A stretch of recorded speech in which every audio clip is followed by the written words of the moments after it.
Testing, testing.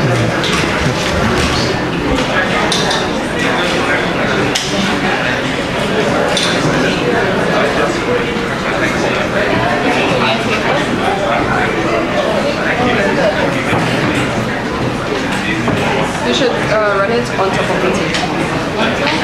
Yeah, it might be difficult to direct, but it seems like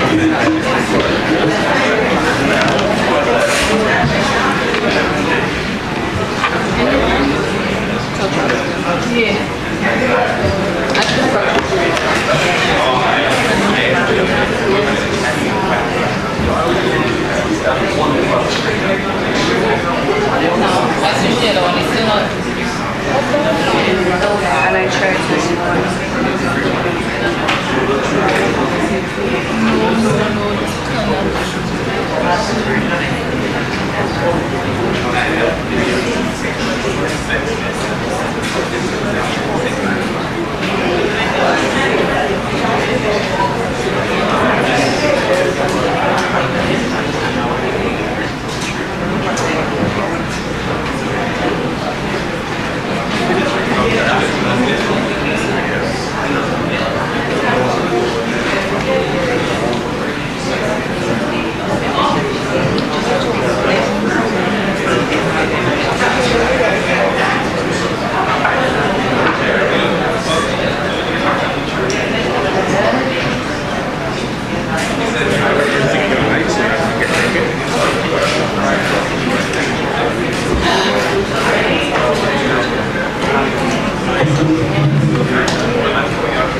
Jelani?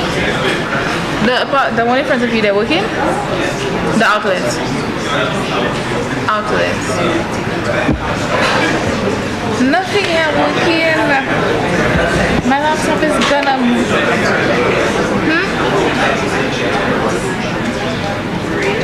If it's working, I can do that. Eh? I just won't have my laptop in front of me for the entire morning. If you want it in front of you. Yeah. Exactly. That's why it is now. So I tried this one, I'm trying that one, it's not working.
mic check.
Let us pray. Catholics, please sign yourselves. O loving, gracious Father, Thank you for bringing us here safely today, where we can once again listen to our young people as they speak on the Domestic Violence Act. Thank you for giving them the wisdom and the courage to be with us here today. Bless them the courage and the confidence that they need to present today with us, Lord Jesus. Bless the proceedings, that everything will run smoothly, is my prayer in your name. Amen.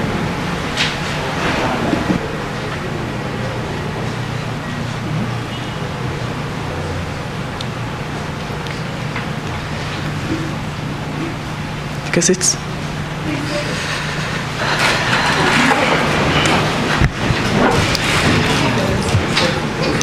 bills, Honorable Leader of Government Business.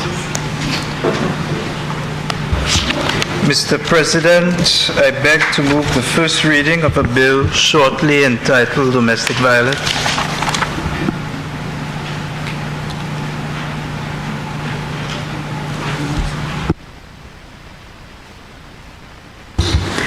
This act may be cited as the Domestic Violence Act 2022. Honorable Leader of Government Business. Mr. President, I beg to move for the suspension of Standing Order number 48-2 to allow the bill to go through its remaining stages at its sitting. Senators, the question is that Standing Order 48-2 be suspended to allow the Honorable Leader of Government Business to proceed with the remaining stages. I now put the question. As many as that opinion say aye. As many as of the contrary opinion say no. I think the ayes have it. The ayes have it. Leave is granted. Proceed, Honorable Leader of Government Business.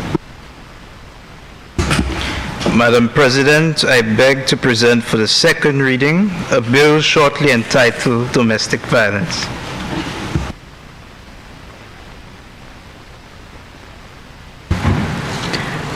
An act to provide the protection of the victims of domestic violence, the grant of a protection order, and for related matters. Be it encanted by the Queen's Most Excellent Majesty, by and with the advice and consent of the House of Assembly and the Senate of St. Lucia, and by the authority of the same as follows.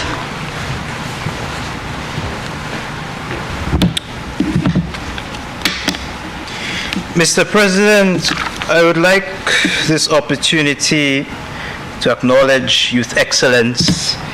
And in doing so, I would like to acknowledge a dear friend of mine, Natalia Burton, who ascended to the post of Northeast Regional Coordinator of the Jamaican Tertiary Union at the young age of 18. The St. Lucian Youth Parliament bids you a good and productive tenure. Honorable Senators, members of the Assembly, and members in the stands, I have been so graciously awarded with the fortune of commencing the proceedings of the Senate, and in setting a precedent for the bill to be discussed. Through you, Mr. President, I would like to pose to the Parliament a question. Where does society begin? From where does it stem, the very essence of our nation and nations alike? In the latter few centuries, Mr. President, sociologists and philosophers have concluded a diverse range of answers. Perhaps we may look to Jean-Jacques Rousseau in his social contract theory, or maybe we look to agriculture in its advent, developing society as we know it. But those answers, Mr. President, compose nothing but an aspect to the answer at hand. In truth and in fact, and in accordance with the matter put forth in the upper house, I reside in the notion that society begins with the household. It was this that Professor Charles A. Elwood had proclaimed in the article, The Origin of Society, and I find it most fitting to accept this sociological explanation. But my purpose for introducing the origins of society is so that we legislators understand the fundamental duty to protect the household and consequently protect our beautiful society. And when it is that this very household is impeded upon and when the very roots of society are disrupted, that we often find a nation in peril. that we find a nation who seeks so desperately for answers and a remedy. Honorable members, let this speech be a vehement proposition to a bill shortly entitled Domestic Violence. We as government senators understand that there is an imperative duty in providing legislation protecting the rights of men, women, and children who constitute the very fabric of our nation. In fact, it is through the very components of this bill, which we'll look shortly, that make it one of the most revolutionary bills regarding domestic violence. Mr. President, I am proud to stand here representing the people of our nation, all people, and not a specific substratum of individuals with prejudice. Before I delve into the components of the bill, we must consider the reality we are faced with nationwide and internationally on the subject of domestic violence. Mr. President, I have realized to my dismay that we may not have much substantial quantitative data in highlighting the issue of domestic violence island-wide. However, let us not go awry to the issue at hand and deviate our recognition. This is an issue which should not need any numerical value in giving our full attention, and for the sake of highlighting the seriousness of the situation in discussion, I shall present the undermentioned to the Senate. 2023 saw the unprecedented increase in domestic violence cases as reviewed in a report by Loop News. The report issued by Sheffield Gillard painted a powerful summary of the climate of domestic violence and presented to me a lot to extract in that regard. On one hand, we have two situations which marred the island. A domestic dispute in Vieux Fort, which both a woman and a man stabbed each other multiple times, and a woman in Dennery who had received a stab wound to the back of her neck. Those two instances illustrate the unfortunate circumstances that many within the nation have to experience, and it makes for more imperative for each within society to play their part in giving attention to the matter in question. On the other hand, Mr. President, we have the good fight being fought by the activist group Raise Your Voice in Lucia, a group which I myself am well familiar with, and I've given my full and unrelenting support in mitigating the social issues that plague this beautiful island nation. The organization's president, Catherine Seeley, puts herself at the forefront of the fight against domestic violence and has given me great inspiration to speak on the matter. Mr. President, this is a social problem which affects everybody. We need to rid ourselves of this generic picture that is painted when we confront the idea of domestic violence and understand that no matter the gender, sex, race, or orientation of the person, we should assume immunity to domestic violence. Understand that everybody can be both perpetrators and victims of domestic abuse is what makes this bill so revolutionary, as stated in Part 1, Section 5, which does not allow the victim to be discriminated on the grounds of sex, gender, race, color, and the list goes on and on and on, Mr. President. This is an issue to which gender constructs possess a great sharehold in domestic violence. A Reuters article released by Tamara Matthews speaks to why men are less likely to come forth about domestic violence.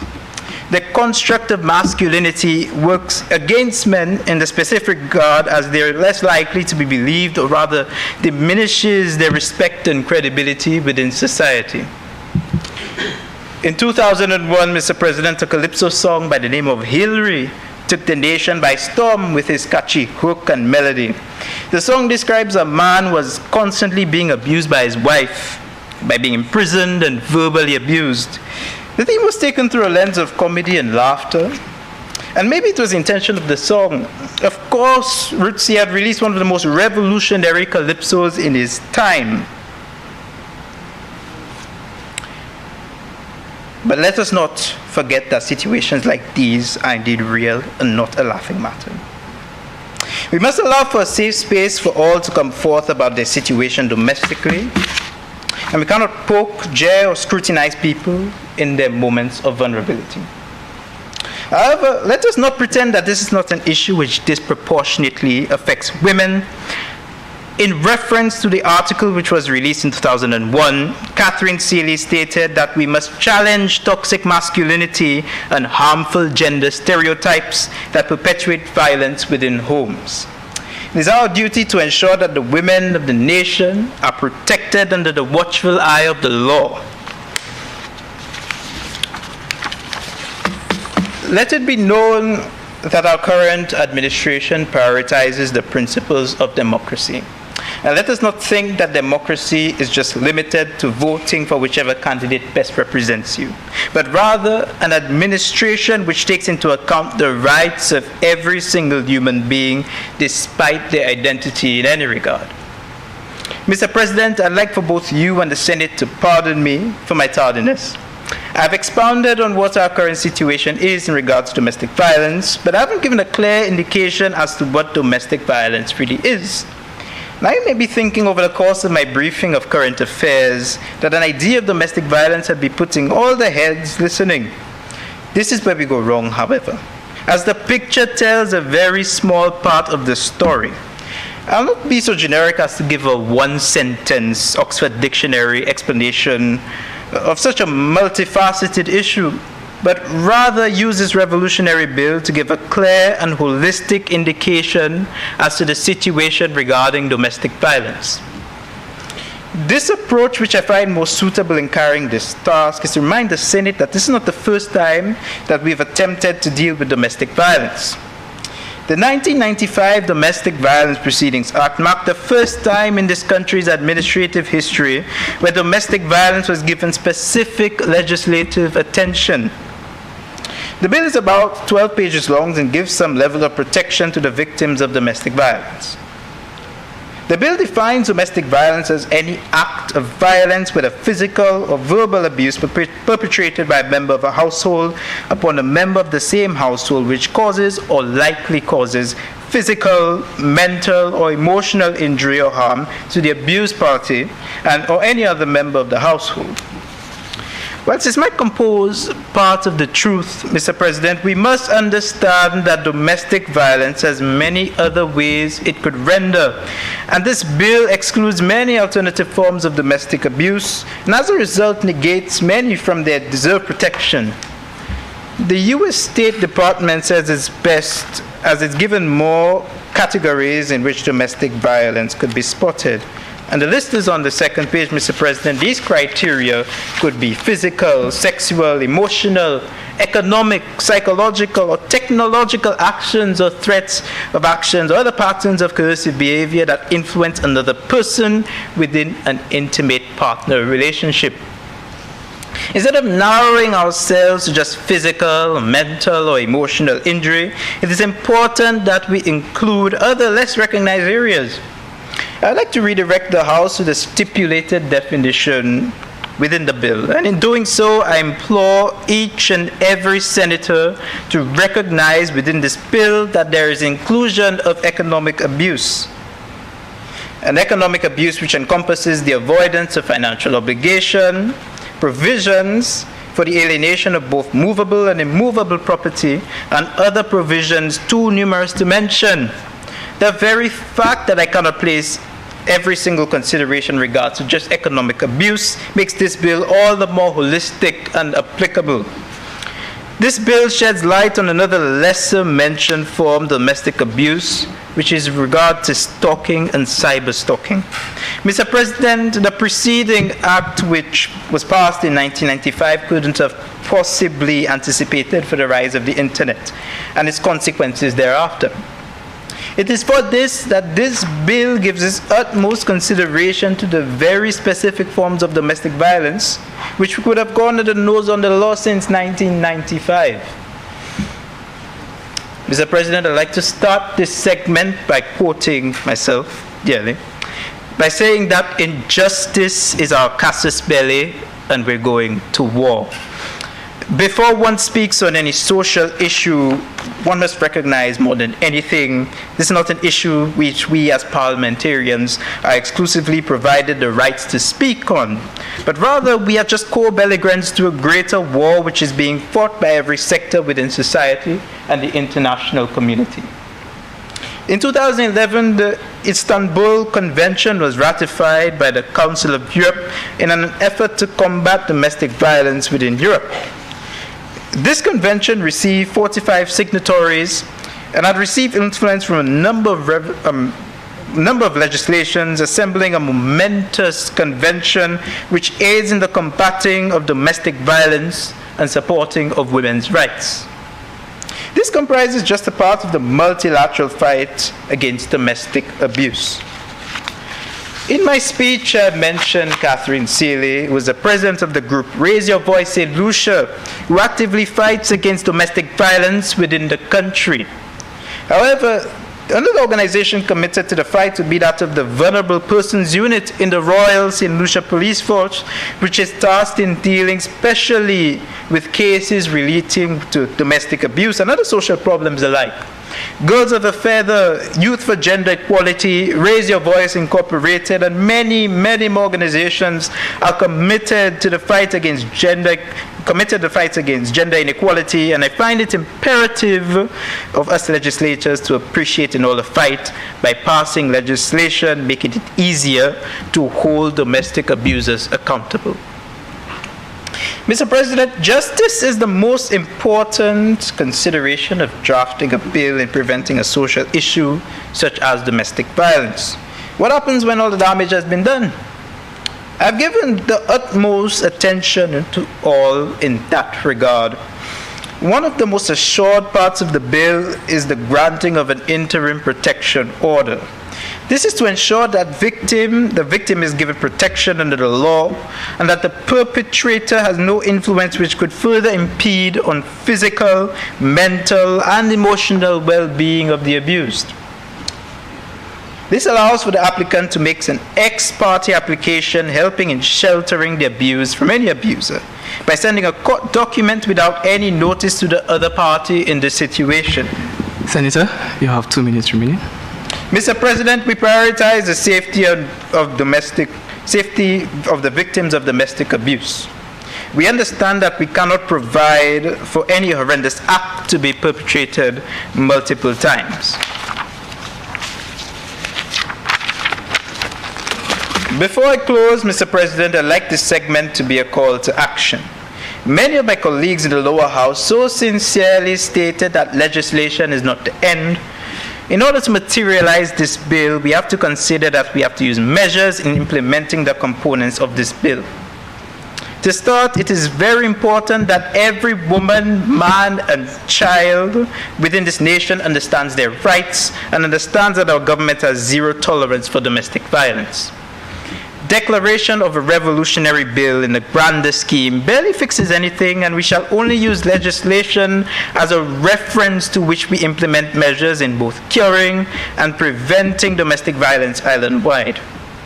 This is the call to action in which we emphasize that all people who try to take advantage of others in their own house, a home, a place where we nestle ourselves, have no place within society and shall be punished accordingly. This bill recognizes this as part 1 of Section 4 of the bill, calls for the training of police authorities in dealing with domestic violence and other appropriate social authorities in dealing with the issue at hand. This is to be done on a non-discriminatory basis and ensures that the police officers have the necessary training in handling domestic abuse cases. This is to be a multilateral effort with our ministers, as stated in Part 1, Section 3, where it states that cross-government policies shall be implemented in prescribing measures to prevent acts of domestic abuse. Mr. President, I'd like to close by thanking the various organizations, groups, and aforementioned entities which aid in the fight against domestic violence. We are in hopes that this could provide a significant hand in combating the social issue and that their efforts do not go in vain. Thank you, Mr. President.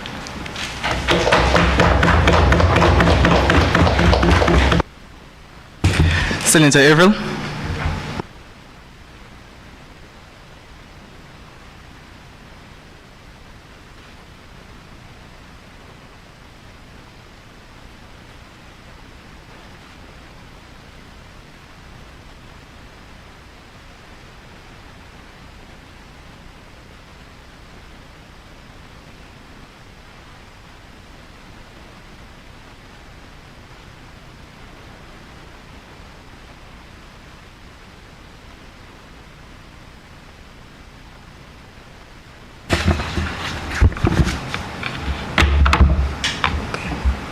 This is awkward.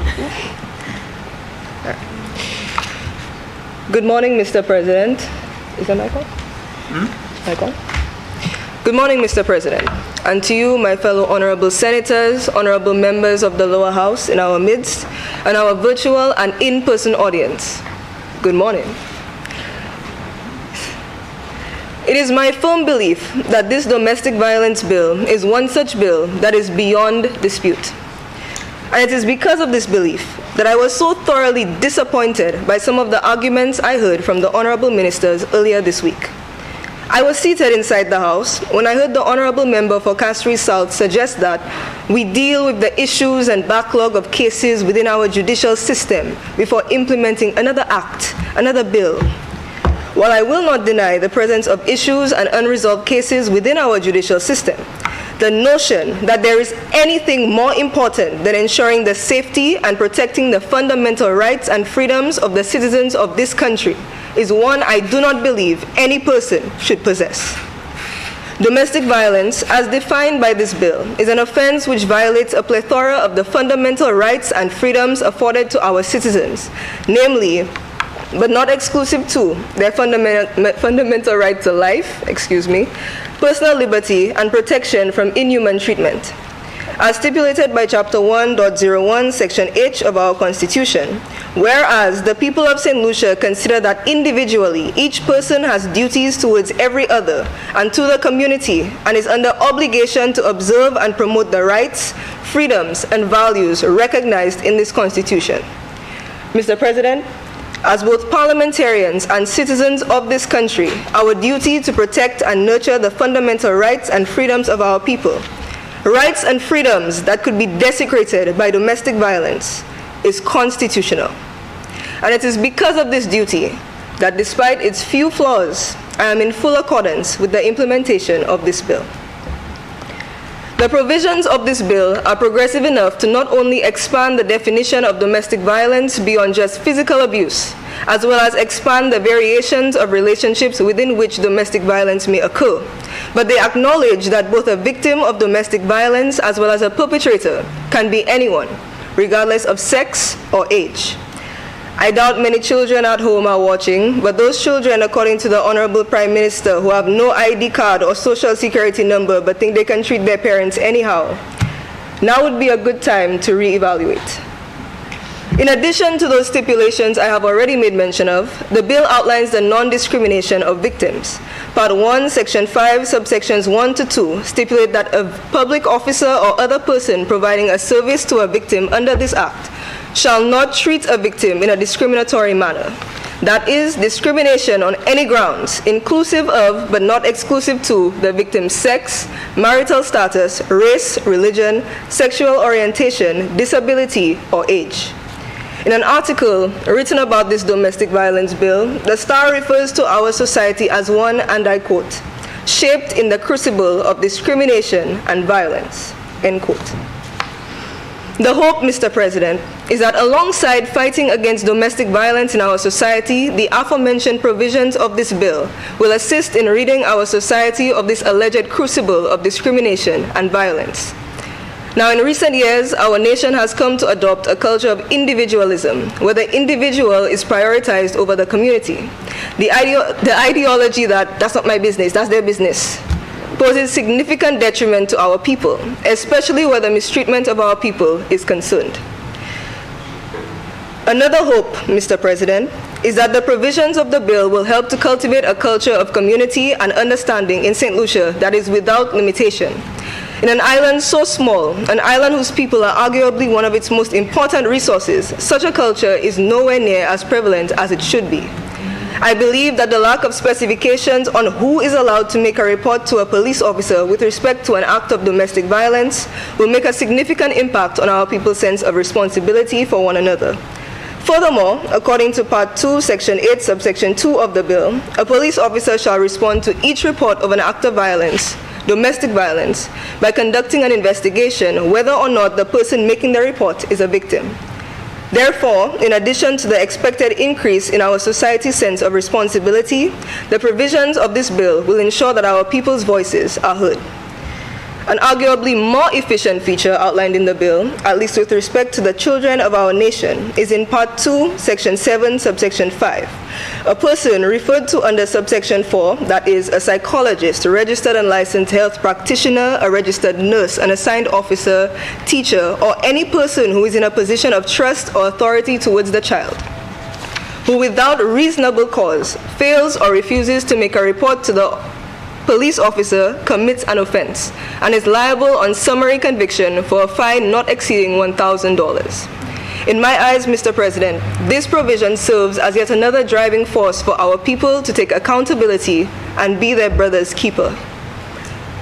On a more critical note, I wish to draw attention to Part 2, Section 8, Subsection 1 of the Domestic Violence Bill.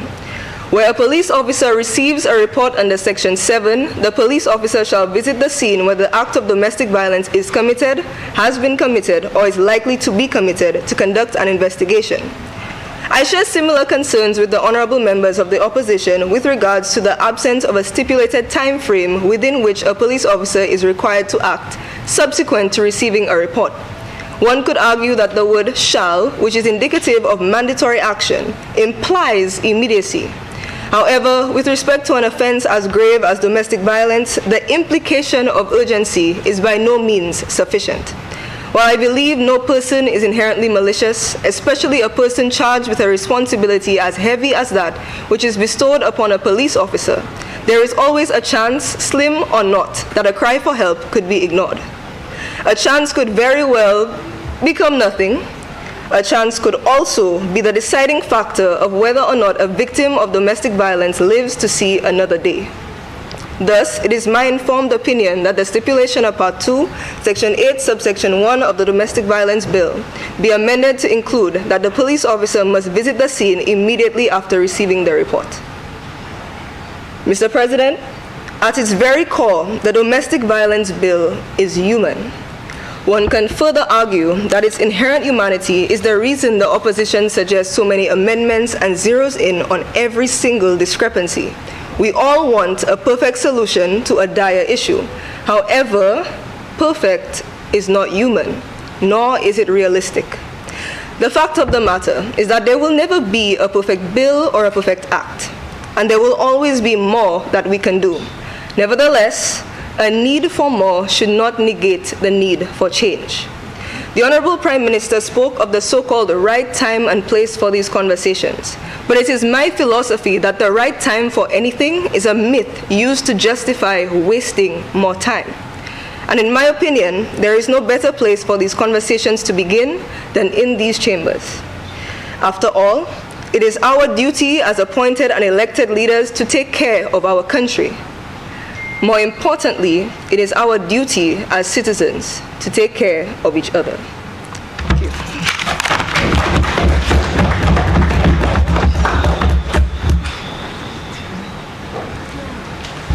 Senator Duncan, Leader of Opposition.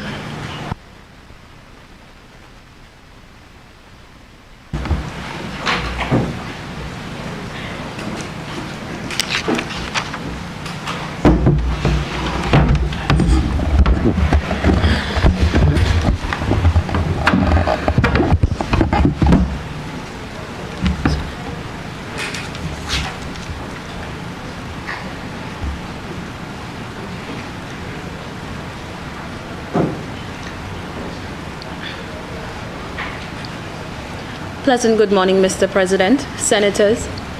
Going through this bill, I must say I was certain that I would find many ways in which a victim can be protected against domestic violence, but not once did I imagine embedded in this same bill the battle pass of the burden of proof to the victim and defenses already curated for the perpetrator. And look with me, Part 3 of the bill, Section 31.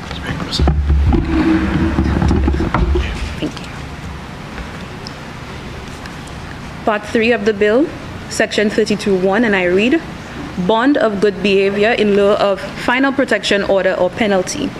Where, on hearing the evidence with respect to a final protection order, the court may, with the consent of the applicant, not grant a final protection order or impose a penalty and require the respondent to enter into a bond of good behavior where A, the incident was isolated, B, there are circumstances which make it desirable to preserve the family unit, and C, the conduct complained of is not sufficiently grave to warrant a final protection order or penalty. I've listened on Monday, many persons shared stories of family members, of themselves, who found themselves in domestic violence disputes, and to finally reach a bill where we could actually hold perpetrators accountable, instead of listing reasons why our victims should be granted the final protection order, we are here giving defenses to the perpetrators. I am also speechless because we haven't begun to address how to identify victims, extract them, and work with them to recover, but here we are discussing reasons to forego a final protection order after subjecting the victim to climb the piton twice, according to member of Beaufort South, which was voiced on Monday. And this is outlined extensively in Section 31, the interim protection order. What this is saying, Mr. President, to a victim already suffering from attachment issues, pressure from the family, society to remain in a situation that is just to protect the family image. Maybe it would just happen once, it's out of his character, but to me, if an individual, for some reason, falls out of character, it's something already in them. You can't make an excuse saying it was the first time that it happened, or it's going to save the family, and then dismiss or not grant a final protection order. And this is going to be done by a group of officers, magistrates, legal aides, freshly trained to deal with such situations and sensitive matters. So this same bill lists a number of acts that can be perceived as domestic violence, including but not limited to threats of physical abuse, emotional and verbal abuse, and intimidation. So how do you measure what is grave if you aren't the one experiencing it? It takes time to learn certain traits and patterns that one person would see as a threat, while another person might dismiss simply because they haven't experienced it. On one hand, we're saying to the victim, you have the right, but now you have to prove why you deserve that right, because good behavior, according to what this section says, is one slap. Good behavior is saving face. Good behavior is ipatite magwav. But if you slap me again, maybe we can discuss something. The term good behavior to me in this section is even more sickening. There is great potential in this bill, but at this critical point that discusses action, as to what can be done, instead of listing ways our victims can triumph, we are silently sneaking in the same Wajma mentality. It takes one bullet to kill a man, one stab wound to paralyze another. So if one slap, one look, one word is enough to determine that a victim needs protection, victims can't be protected from the grave. So I don't believe those three reasons listed should be sufficient to try and dismiss a final protection order. Leader of government business would have mentioned the glorious interim order, missing the endless hurdles and length of time to be granted, much less a final protection order, which is posited here, a list of excuses again and defenses as to why it should not be granted. I conclude, Mr. President, making the recommendation that this section of the bill be redrafted and amended in favor of the victim and not defend the perpetrators. Thank you.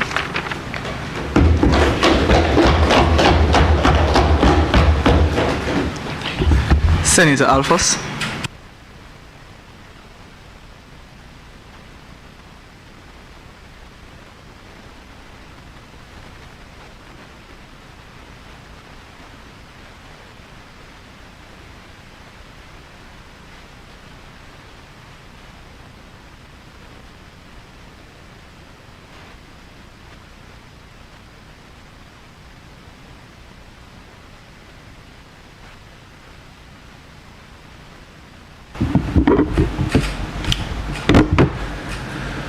Good day, everybody. I'd like to give everybody here a warm welcome, those viewing online. When I speak about domestic violence, it is something very touchy for me. You see, I've had family experience domestic violence, and I've had family experience the disgrace that it is when we talk about domestic violence in St. Lucia. I first want to speak about the culture of our country. You see, I'm not here for face, I'm here to speak the truth. In this country, we've had many incidences of domestic violence, and that dates to the inception of our country. Domestic violence is something that is rooted in our culture, and if we do not address our culture, it will continue for decades to come. You see, I'm of the belief that we as black people, we did not start this thing about beating women and all this. This comes from colonialism, where we observed the masters beating our women left, right, and center. And somehow, as black men, we believe that's something right to do. I do not stand for this. Now, I want to make mention of the issue in my family. And I will not mention any names, save face. At least my face is on display. I had the gruesome and atrocious incident occur for 8 years to a family member of mine. And mind you, this is 8 years with police being involved. So this is not 8 years of I'm just here taking it and I have nothing to say. I want to speak to the police. First of all, I want to say my grandfather was a police. I have friends who are police. I play with the police band off and on. So I have no animosity towards the police of our country. However, when law or when they do not act on what is written, I have a problem. You see, in my 21 years and going, hopefully to 150, pray for me everybody, I've never seen words come off a piece of paper and arrest nobody. Has anybody? Mr. President, has anybody seen that? All right. So it tells you that law does not exist without enforcement. Who are the enforcers of our law but the police? I want to make mention of this. My aunt, who it was, with child. So these are two of the most vulnerable people in our society. On occasions had to spend from morning, that being 8 a.m. to 6 p.m. to get assistance from police, waiting and pleading her case whilst her perpetrator is there. And guess what? It's not petty threats, threats of violence, threats to shoot and to kill both her and her child.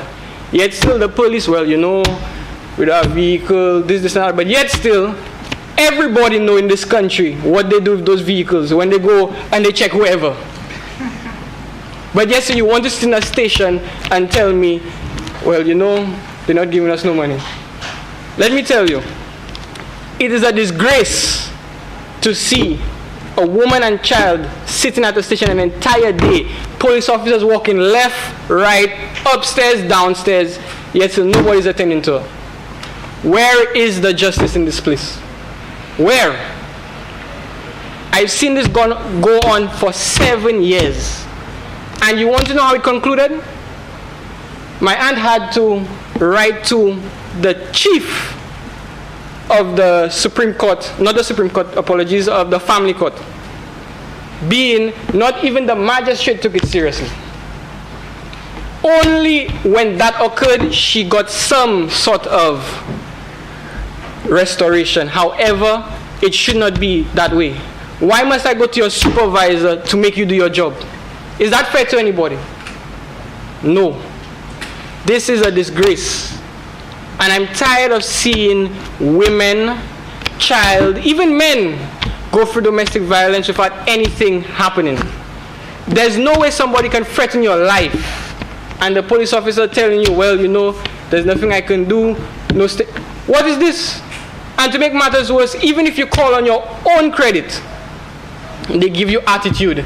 She gave me many encounters. Well, a police officer tell her, what do you want me to do? And mind you, she's calling while the perpetrator is shouting in the background, threatening to kill her. So where is the justice? I would like to talk about amendments for a brief period of time. I noticed for you, I would like to make mention of Senator Cross. She made mentions to Part 2, Section 8, where we speak about the duties of the police and the fact that there is no time allotted for when the investigation is to start. Now, to me, that is a disgrace. how is my life in danger? And you can start your investigation next week, next month, next year. The first thing you need to go to any family court is that would be, hold on, it's not coming to me. That would be the written report from the police, right? Why did it take her 3 months to get a report? She called, the police is not there. She called, the police is on sick leave, vacation. If I do this in my current place of employment, you know where I am? At my home.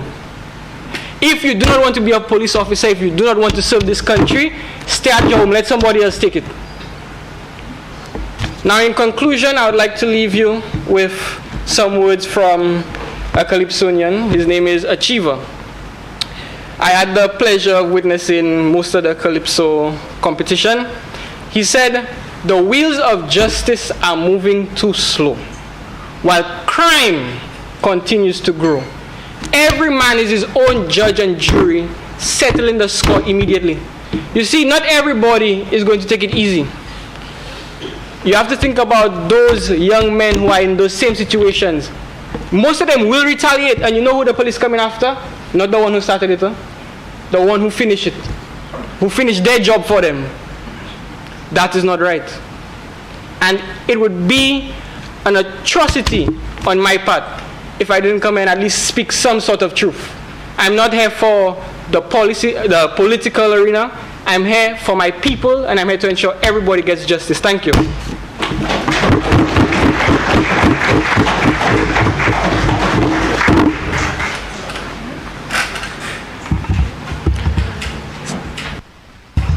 Senator Dalson.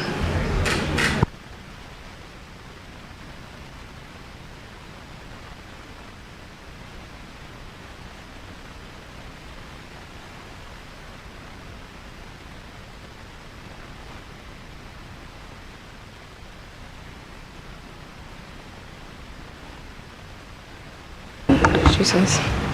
Thank you very much. I would like to start by with a quote by a Martinican politician and writer named Aimé Césaire. And Jesus Christ. And above all, beware my body and my soul too.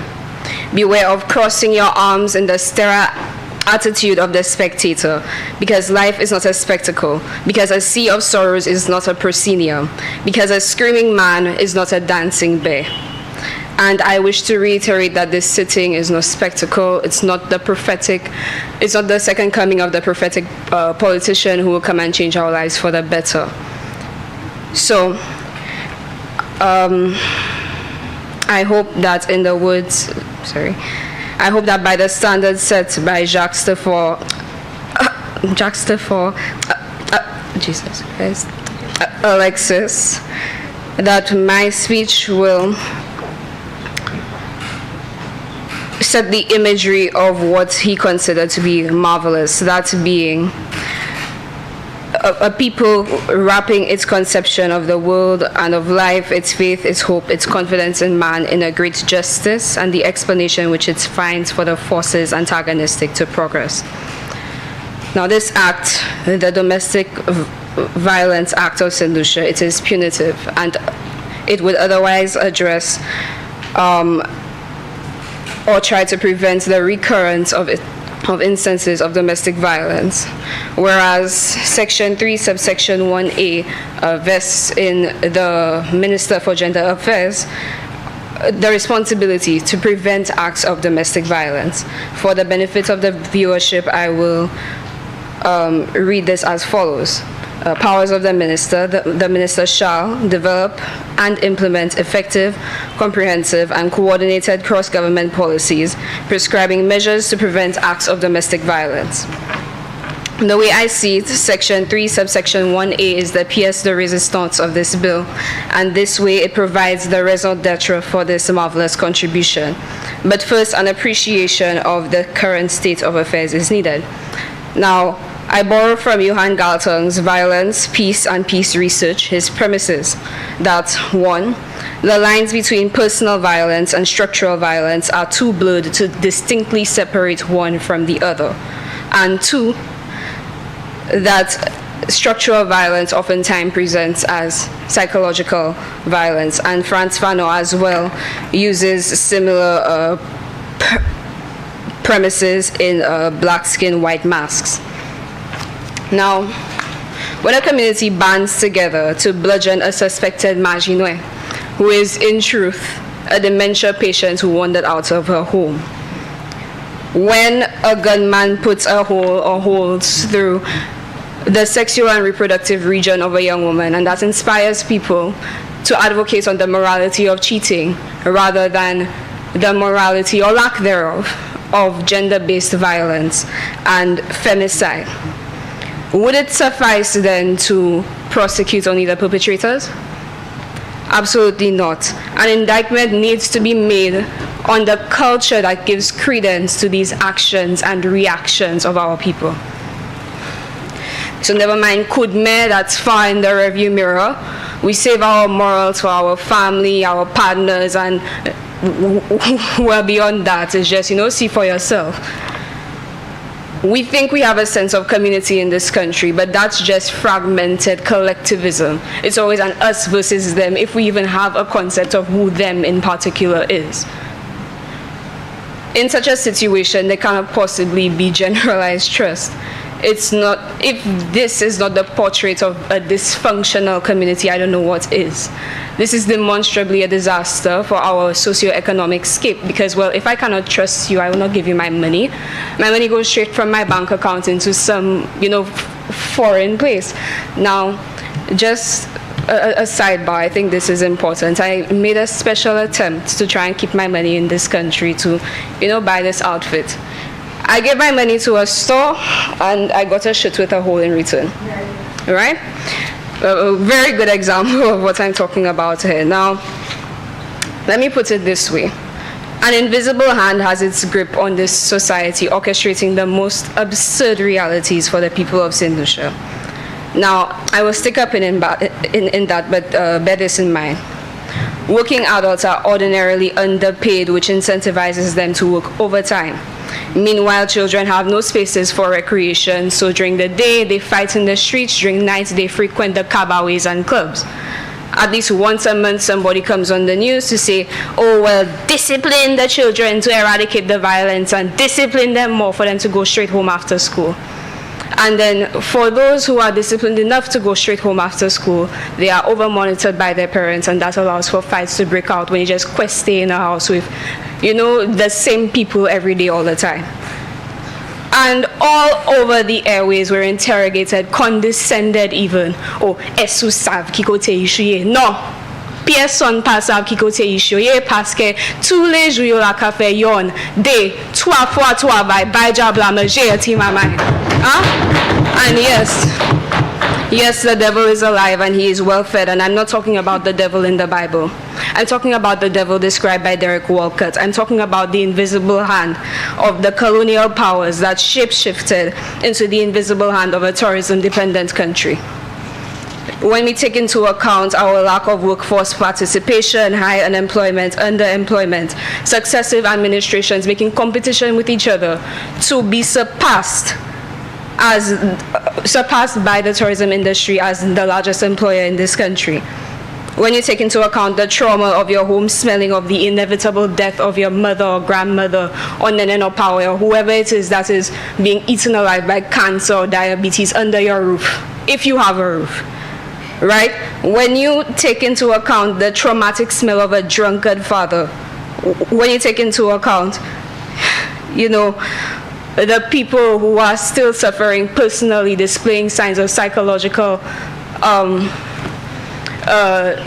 disturbance, if you will, stemming directly from colonialism. What do we have? We have a grotesque situation that comes, and this is mostly from joblessness. Now, when we get into the community relations, we have to juxtapose this state now with the future, what's coming, right? We have village tourism I know everybody says it's going to benefit you, it will be good, you will get, something from the tourism industry, but that will cause gentrification. It will cause, stricter zoning regulation and further urban renewal that will further segregate our communities that are already disjointed, right? When you pay mind to how the trickle-down effect is being advertised as being for the village, when really, if you had to think about it, it's probably more for the petite bourgeoisie. And I mean, granted, the middle class have to pay their mortgage somehow, but still then you don't tell those people that, that family businesses don't last long. You don't tell them that if you're there fighting with your husband, you shouldn't make him your business partner. Well, you don't tell them that if later on you decide to consider divorce, then that becomes much more complicated when you're jointly own capital. Nobody says any of that, right? When you consider that Sir Arthur says that economic growth and economic development are of equal importance, and the United Nations Resolution 41-128 affords each St. Lucian an equal right to development, but the Minister for Tourism and Culture says that economic growth comes before economic development. I mean, what again? And they will come and tell you, don't be cynical, right? They will come and tell you, oh, you're looking at it, biasly, or that's disheartening, to say the least. Senator, you have 2 minutes remaining. Thank you.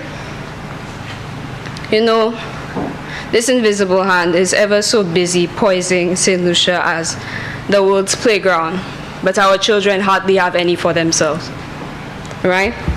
It's not from the benevolence of the hotelier that we get our dinner, but from the government's benevolence to hotels in subsidies, tax breaks, the absence of minimum wage laws, our invisible hand, quite like economics. Senator, Leader of Government Business. Mr. President, I'd like to invoke Standing Order 35-3 to allow the Senator an additional 10 minutes. Senators, the question is that Standing Order 35-3 be invoked to allow Senator Dawson an extra 10 minutes. As many as of that opinion say aye. As many as of the contrary opinion say no. I think the ayes have it. The ayes have it. Senator, you have 10 minutes. Thank you very much. Our invisible hand, quite like economics, is primarily concerned with choice and money secondarily. And as our modern day enslavement in tandem with social death would have it, most St. Lucians possess neither. For all these reasons,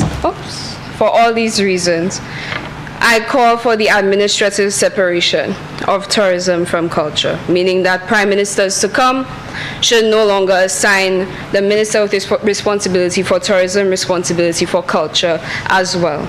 Our way of life would fare much better in conjunction with social transformation and local government, as it was, I think, about 2 decades ago.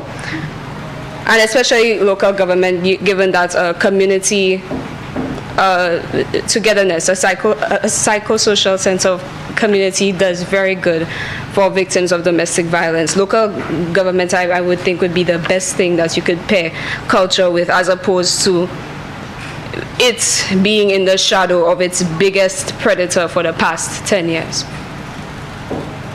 Now, I say this, I especially draw parallels to village tourism because, I mean, domestic violence is a big question, and all big questions have big answers to them as well.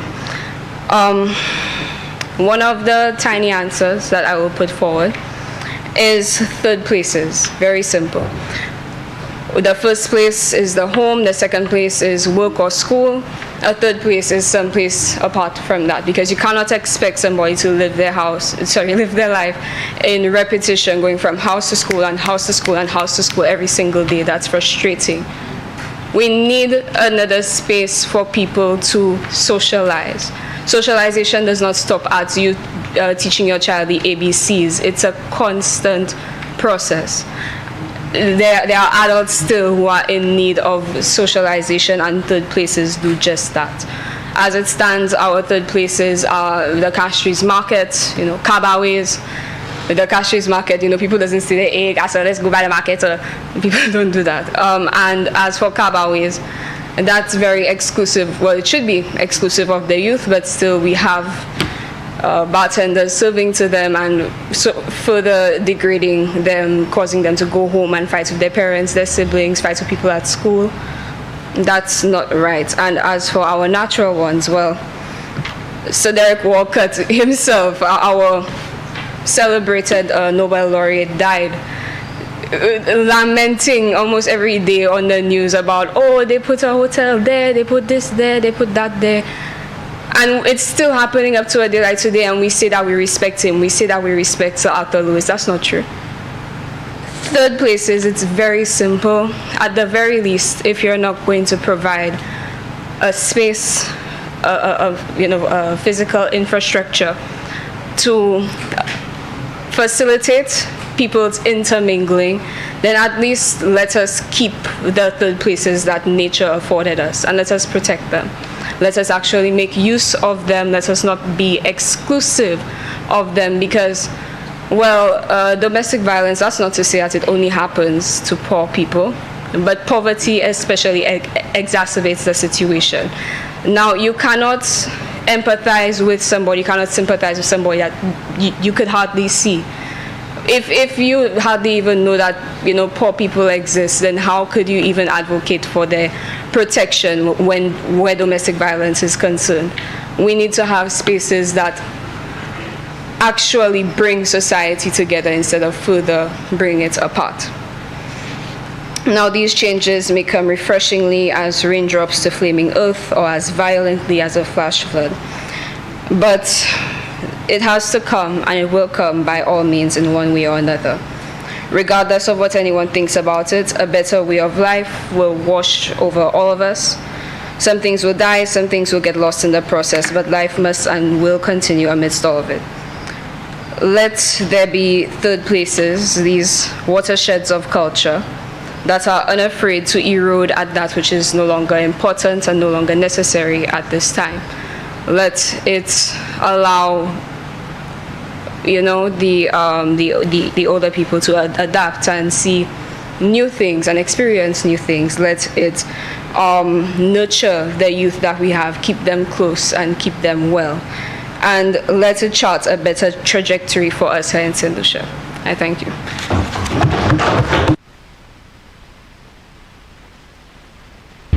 Senator Louis.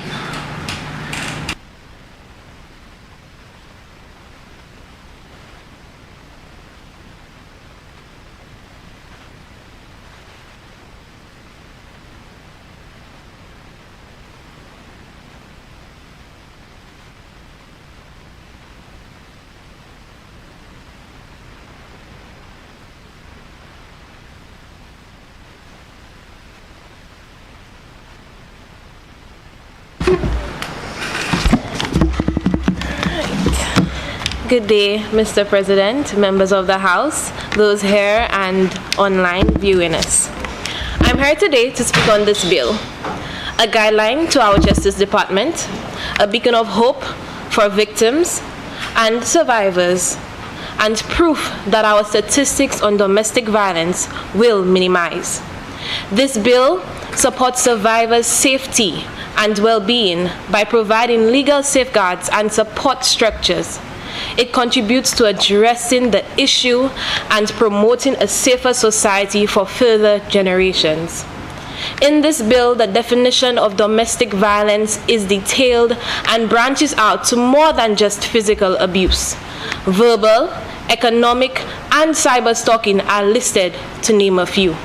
Cyber stalking in this generation, oh Lord, our favorite form of abuse.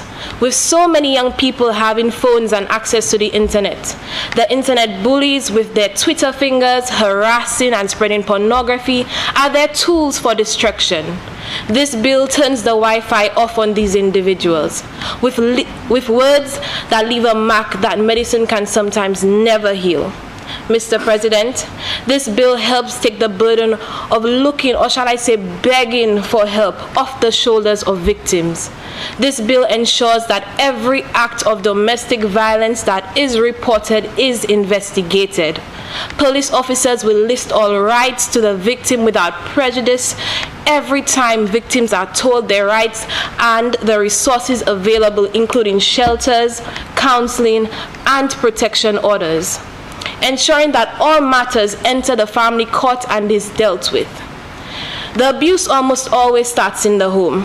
A mother being beaten by her spouse or cohabitant, or a daughter being abused by a family member, which usually starts with the economic abuse. Traditionally, men are to lead the household, and women have to follow and be submissive, and sometimes follow blindly, neglecting the effects of the indirect and direct abuse that their children face. The bills are paid, and you have a roof over your head and food to eat. What are you depressed about? Spare the rod, you spoil the child. These are some of the sayings echoed in the minds of abused children. Mr. President, this bill ensures that victims take charge, and when they do take charge, the law is there to protect them, with monetary relief in the means of not worrying about whether or not your rent is paid.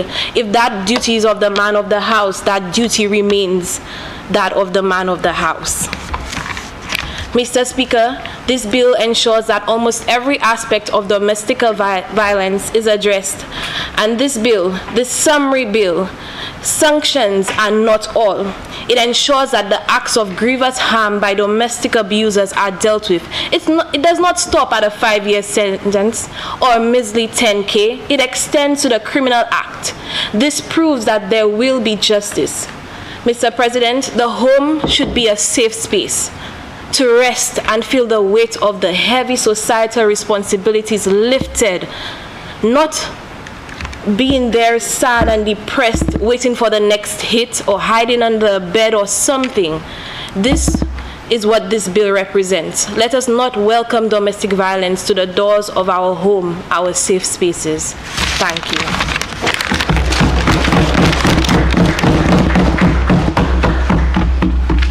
Senator Riviere.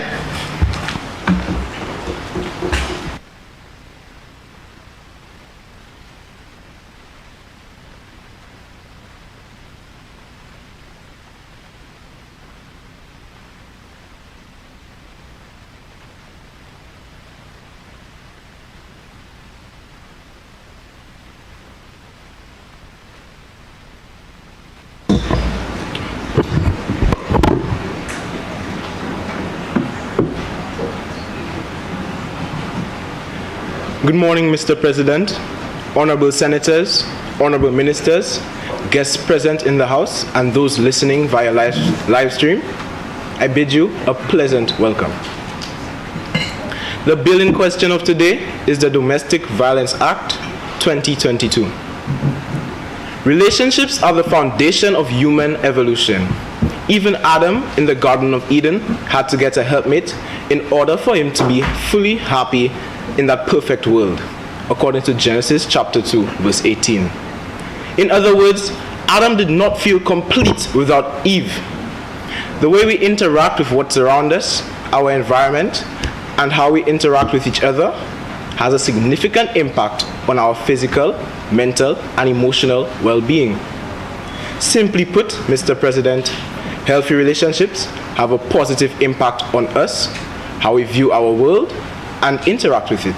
And toxic relationships have an adverse effect and can, in extreme cases, lead to our deaths. Because man is not perfect, laws have to be legislated to protect the most vulnerable and guide the wayward and ill-advised among us. So important are laws that even God himself, when he created man, established laws by which we should all live. Moreover, we have been taught that the second greatest commandment is that we should love our neighbor as ourselves. Matthew chapter 22, verses 37 to 39. So in the spirit of creating laws to safeguard the most defenseless of us and direct the most misguided, and in accordance with the second greatest commandment, I stand in this honorable house in full support of the Domestic Violence Act. It appalls me that in 2023, we need to debate laws to prohibit physical abuse, sexual abuse, emotional abuse, verbal abuse, psychological abuse, economic abuse, forced confinement, and molestation. Even more disconcerting is the fact that there are people on this 238 square mile island who almost every day suffer vicious abuse at the hands of people who are supposed to love, protect, and care for them. The fact that you, and I could be victim of this vicious cycle is really disheartening. I'm truly saddened by the fact that there are men and women who take such pleasure in inflicting hurt and pain that we must now legislate the obvious. It is wrong. It is an offense. It is criminal to abuse children, women, the elderly, the disabled, and infirmed. Domestic violence in all shapes, forms, and manifestations is wrong. But Mr. President, I'm happy to inform you that this Domestic Violence Act gives us a channel, a lifeline, to seek justice if ever we find ourselves in such a tumultuous situation. I actually find it humorous that the senator across mentioned that the lack of justice is the truth. But the truth is, with this bill of 2022, that there is justice to seek. I'm even more pleased that my generation will benefit from a much more improved bill from what was introduced in 1994, where the definition for domestic violence was limited and where minimal avenues for justice and protection of victims of domestic violence were offered. Only a progressive government like mine will make such a bill a priority.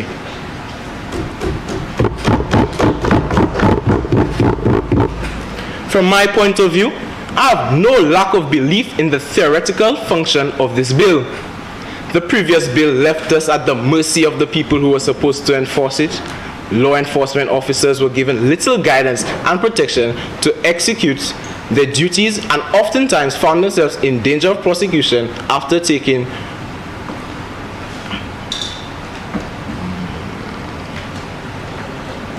reasonable action to defend the defenseless in incidents of domestic dispute. However, this bill empowers our law enforcement officers to act within the ambit of the law to protect victims of domestic violence and apprehend perpetrators. No longer will our police officers feel afraid to restrain and arrest abusers. Thankfully, this domestic violence bill removes the ambiguity of the initial bill of 1994 and gives our officers the authority to confidently intervene in situations of domestic violence. Division 3 of the bill clearly highlights the powers of the Royal St. Lucia Police Force, aligning perfectly with what the member for Vieux-Fort South strongly supported regarding training for senior officers. Furthermore, the bill prescribes stricter punishment for persons guilty for perpetrating domestic violence.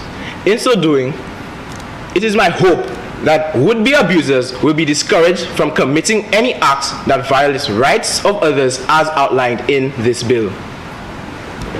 I want to take this opportunity, Mr. President, to applaud my government for introducing the most progressive bill in the Eastern Caribbean. The bill shines in its unbiased and gender-neutral perspective. It stands out in its definition of domestic violence, not limiting it merely to physical acts of violence, but also extending even further into the world of cyberspace by including cyber stalking. The bill includes such overlooked forms of abuse, like economic abuse, in which some offenders take advantage of their victims through financial, bullying, and oppression. We've heard the phrase, "It takes a village to raise a child" ad nauseum, but I fear we don't realize the importance pertaining to this bill.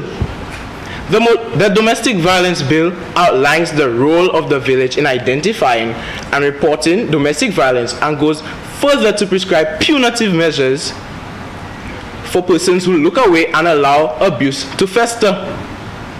Bravo! No longer can we hide behind the excuse that we are only minding our business.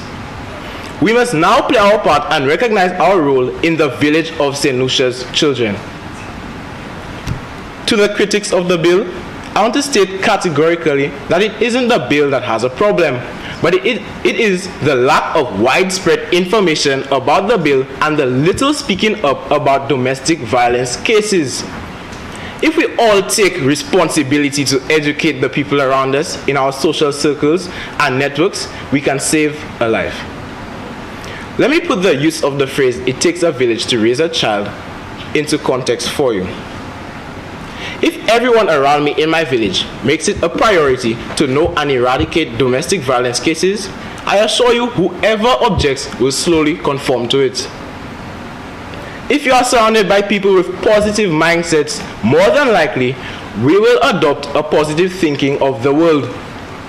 We need to get off the high horse, not as senators or parliamentarians, but as solutions, and learn and understand the dynamic of our people to make sure this bill works for the full benefit of our children. Because our selfishness may very well be our demise. We cannot afford to bury our heads in the sand. Mr. President, I'm sure you may be exhausted hearing me praise this bill. Senator Riviere, you have 2 minutes remaining. Mr. President, I'm sure you may be exhausted hearing me praise this bill. Allow me to highlight a flaw that I would like addressed. In my presentation last year, when we debated the Child Justice Act of 2018, I brought up the topic of rehabilitation of criminals and criminal offenders. Senator Justin. Mr. President, I'd like to invoke Standing Order 35-3 to allow the Honorable Senator 4 additional minutes. Senators, the question is that Standing Order 35-3 be invoked to allow Senator Riviere an additional 4 minutes. As many as that opinion say aye. Aye. As many as the contrary opinion say no. I think the ayes have it, the ayes have it. Senator, you have additional 4 minutes. Thank you.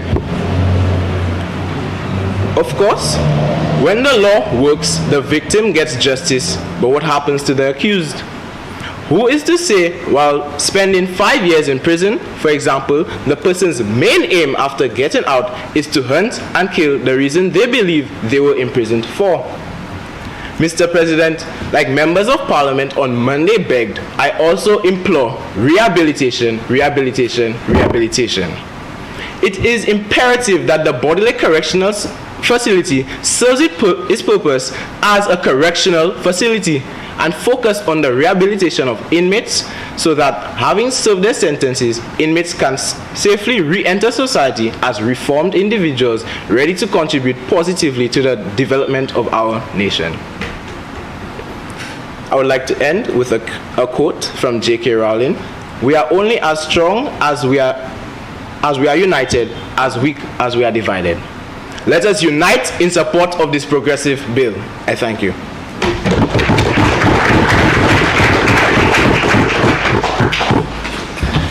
Senator Michel.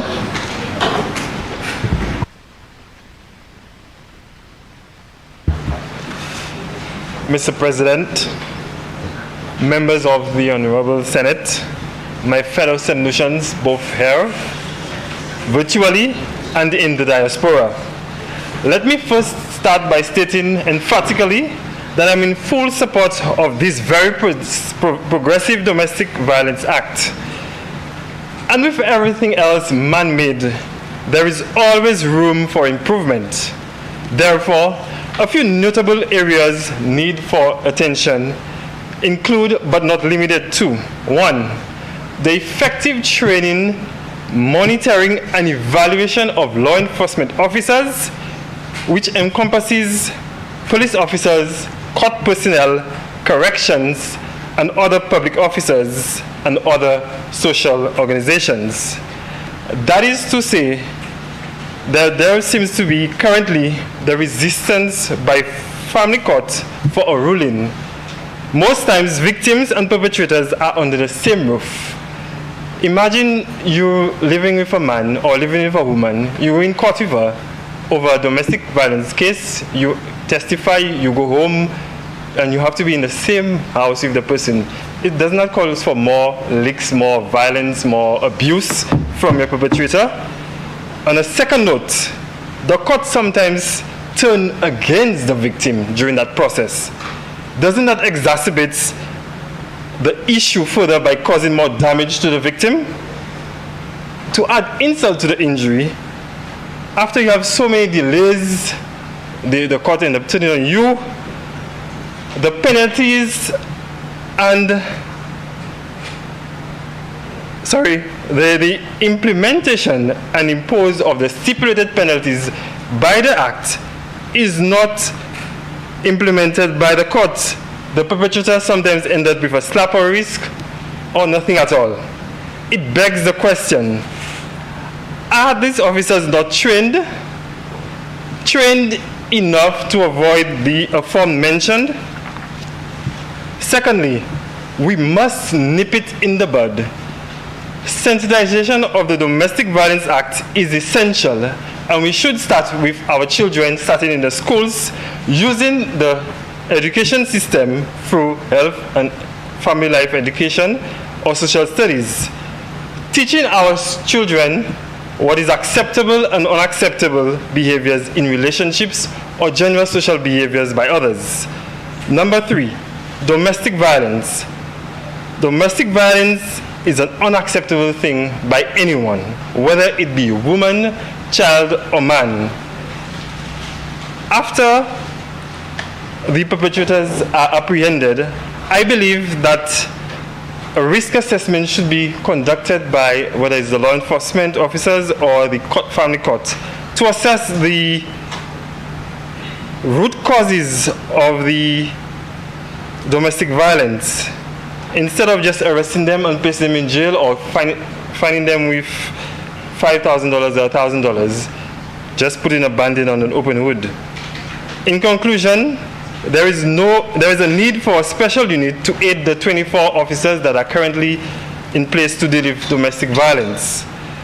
Let us always remember, teamwork makes the dream work. No man is an island, and as progressive as this act is, we as a nation must be a community to be progressive. I thank you.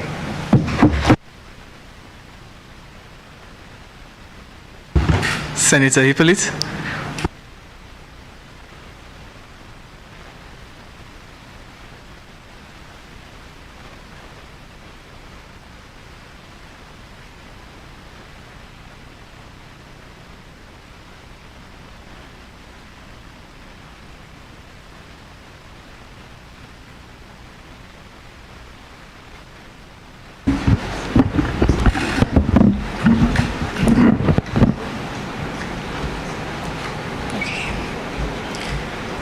Ladies and gentlemen, good morning. Today I stand before you to express my unwavering support for the domestic violence bill in St. Lucia. Domestic violence is a challenge that plagues our society, and it is high time that we take concrete steps to address and prevent this heinous crime. This bill represents a ray of hope for the victims, a significant stride towards building a safer and more equal society for all. Domestic violence knows no boundaries, respects no gender or age. It strips away the fundamental rights of individuals to live free from harm, fear, and abuse within their own homes. It tears apart families and leaves scars deep within the psyche of victims, often lasting for a lifetime. As members of this society, it is our collective responsibility to put an end to this cycle of violence, and this bill allows us to do just that. One of the most commendable aspects of this bill is its comprehensive nature. It takes into account the diverse manifestations of domestic violence and aims to protect all those who are vulnerable, from physical abuse to emotional, sexual, and economic abuse. This bill leaves no room for perpetrators to hide. By criminalizing these acts, It sends a clear message to society that abuse in any form will not be tolerated.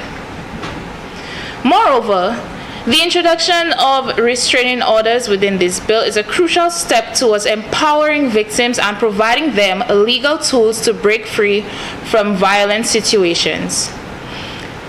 I would just like to say, visiting the Grosley police station, accompanying one of my friends who actually suffered at the hand of her boyfriend due to domestic violence, we were told that, there are 3 actions that we can take or she can take in, getting this situation in the hand.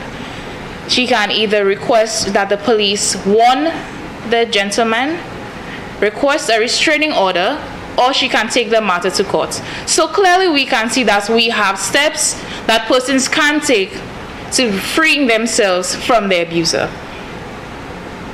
By granting these legal protections, victims are finally given the means to secure their physical, emotional, and psychological well-being.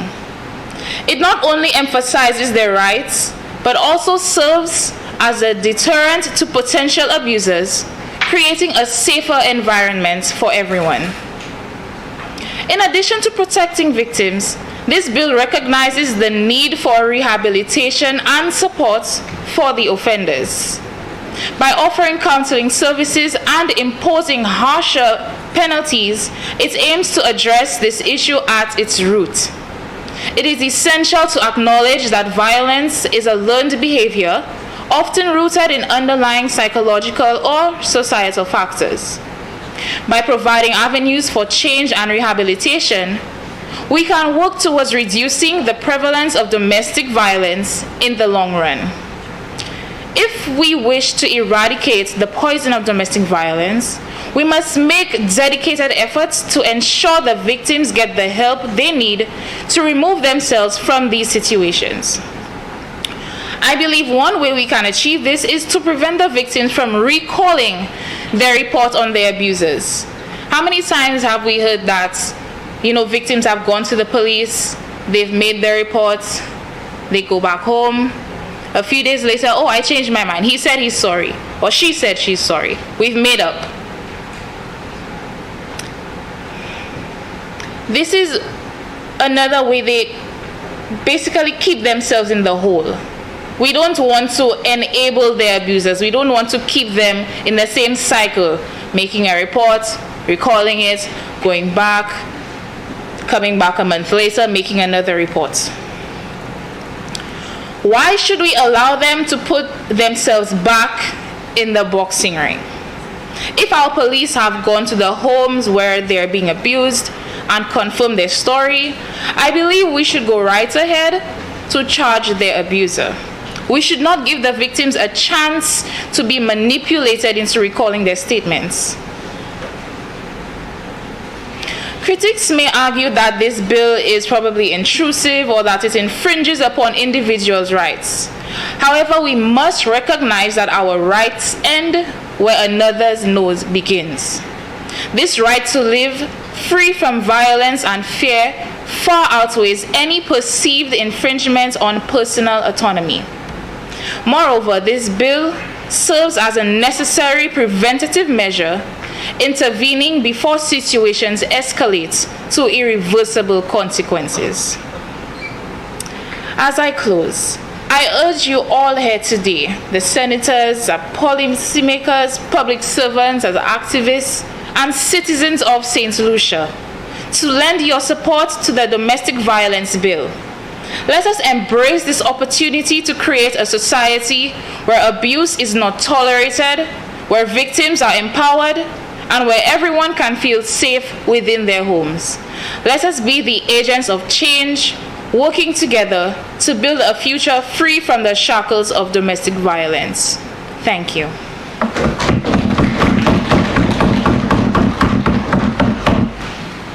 Senator Kamsen.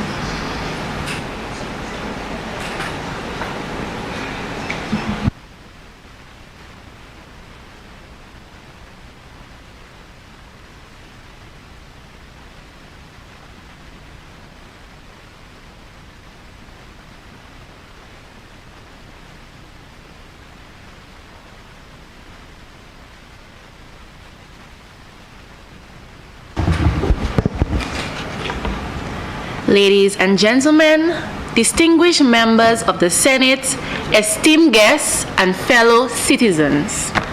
I stand before you today to discuss a matter of utmost importance, the domestic violence bill in our beloved nation, St. Lucia. This bill stands as a form of hope, a shield of protection, and creating a safer, more equitable society. As we deliberate on this bill, I wish to emphasize three critical facets: the paramount importance of the bill, continuous training for all police officers, and essential enforcement of consequences for the misuse of power. First and foremost, let us underscore the significance of this bill.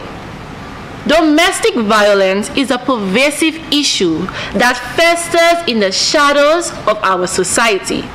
It affects individuals irrespective of age, gender, or socioeconomic background.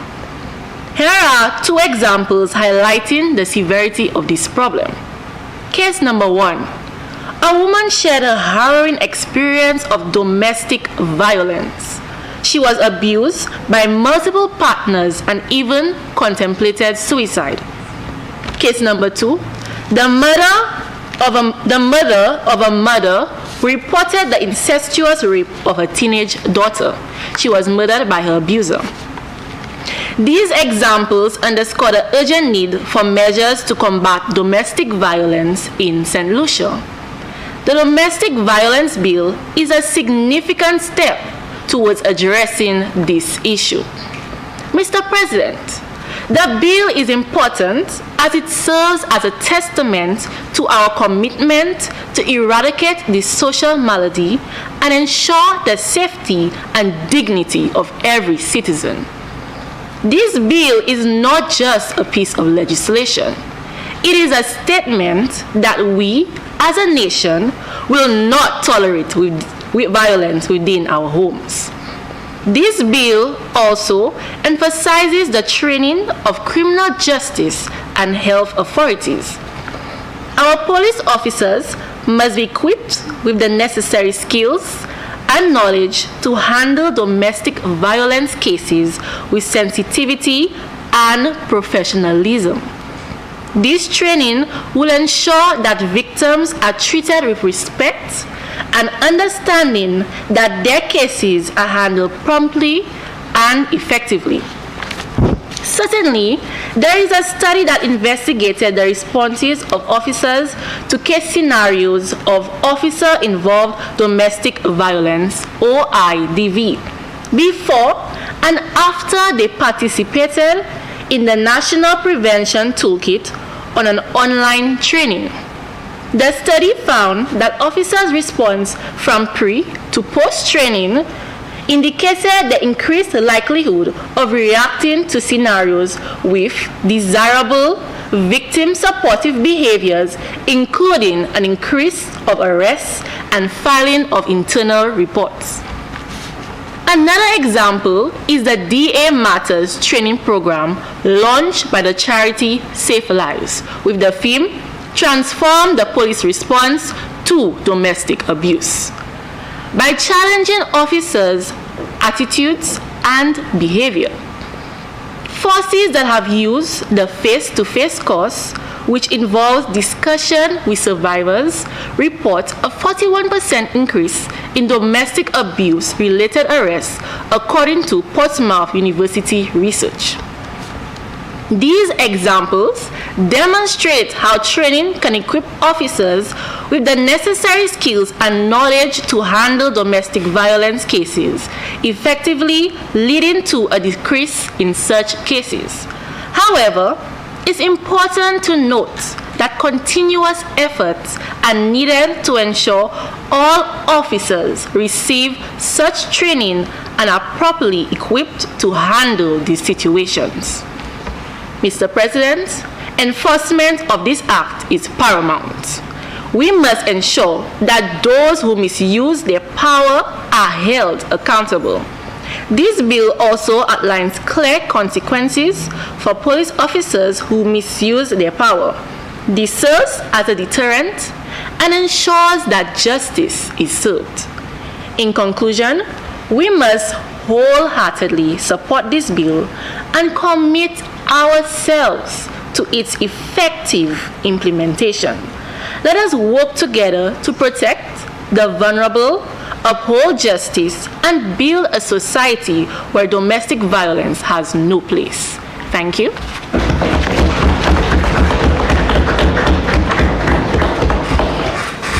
Leader of Government Business.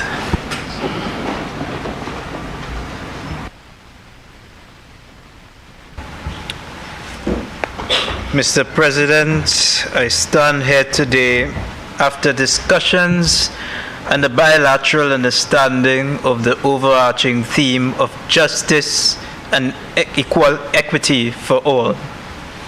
We have heard multifaceted discussions and criticisms arising from only one social issue, most unique being that of the cultural discourse on domestic violence from Senator Dalson. This, Mr. President, signifies that it is of the utmost importance that we have discussions on, not exclusively to this bill, but also that of many others in the building the ideal democracy. As my compatriot to the right declared, this is the right time to speak is now. And it shall not be of us to leave it beyond these walls so that the issue is left in the air whilst hundreds suffer before our own ignorance. But as much as we would like to ideally pen down and encompass every bit of amendment and criticisms, we have to understand the powers to which we are constricted as the legislative branch. That is to say, Mr. President, that there is only so much that the Parliament can do in enforcing this piece of legislation, and that beyond these walls is more or less also beyond our control. I have sat and listened to complaints from the opposition, but barely has any constructive real-world amendment left their mouths. It is almost as if they are opposing for opposing's sake. It should be clear that our administration is open to any form of criticism and that we prioritize bipartisanism, but we also have to be considerate and understand that we cannot rectify with a piece of paper some of the criticisms to which we have so fervently defended and brought to this honorable House, this honorable Senate, We have to use more constructive language in how we criticize a bill so that eventually we may end up with a more well-constructed piece of legislation to work with. Instead of saying that education is a focal point to which the bill doesn't cover, make provisions within the bill so that education may be enforced within the nation.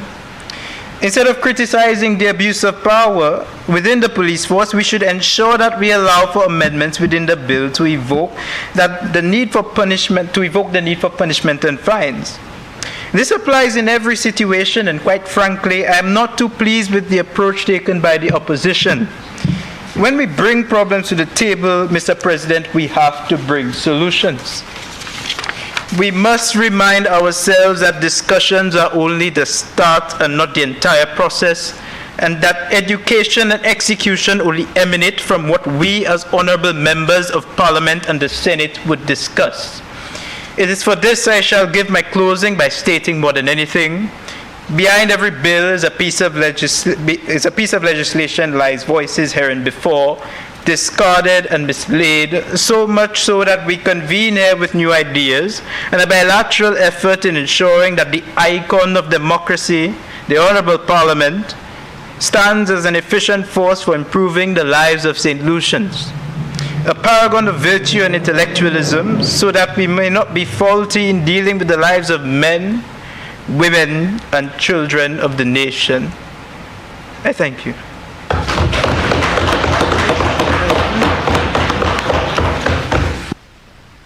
Senators, the question is that the domestic violence bill be read a second time. I now put the question. As many as that opinion say aye. Aye. As many as of the contrary opinion say no. I think the ayes have it. The ayes have it.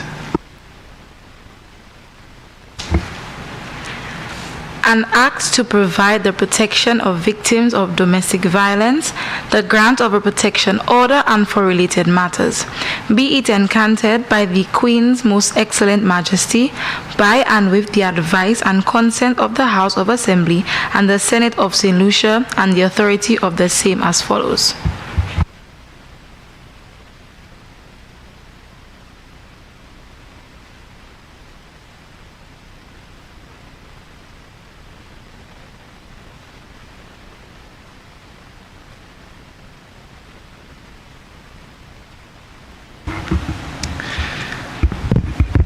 Senators, we will take the bill in parts, committee stages. Clause 2.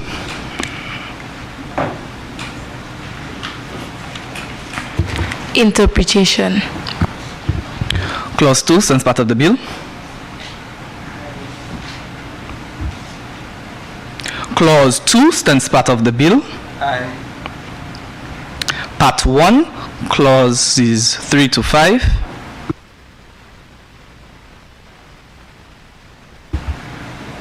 Clerk.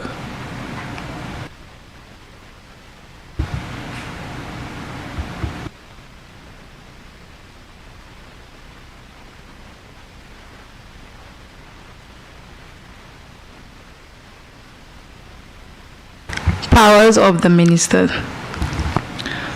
Part 1, clauses 3 to 5 stands part of the bill. Aye. Part 2, clauses 6 to 13.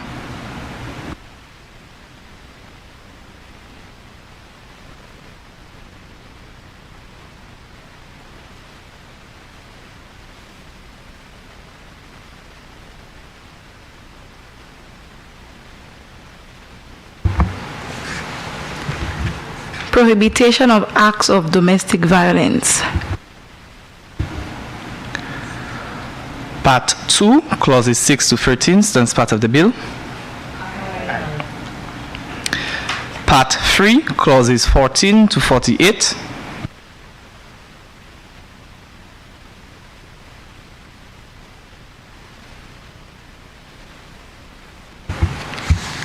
Application for an interim protection order by a victim. Part 3, clauses 14 to 48 stands part of the bill. Aye.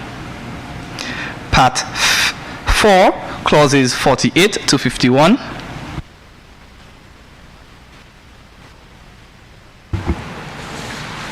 Conduct of proceedings. Part 4, clauses 48 to 51 stands part of the bill. Aye. Part 5, clauses 52 to 58. Civil action. Part 5, clauses 52 to 58 stands part of the bill. Aye. Schedule.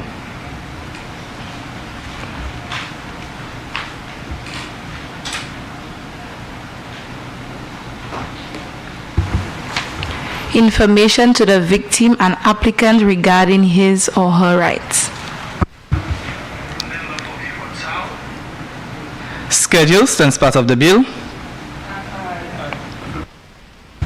Senators, the question is that the committee rises on the bill be reported. I now put the question. As many as of that opinion say aye. As many of the contrary opinion say no. I think the ayes have it. The ayes have it.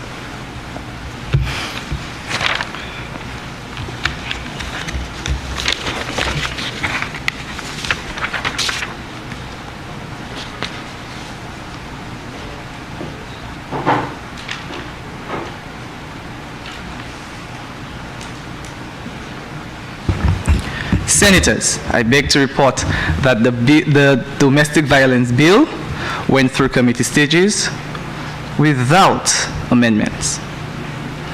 Honorable Leader of Government Business. Madam President, I move that the report of the committee be adopted.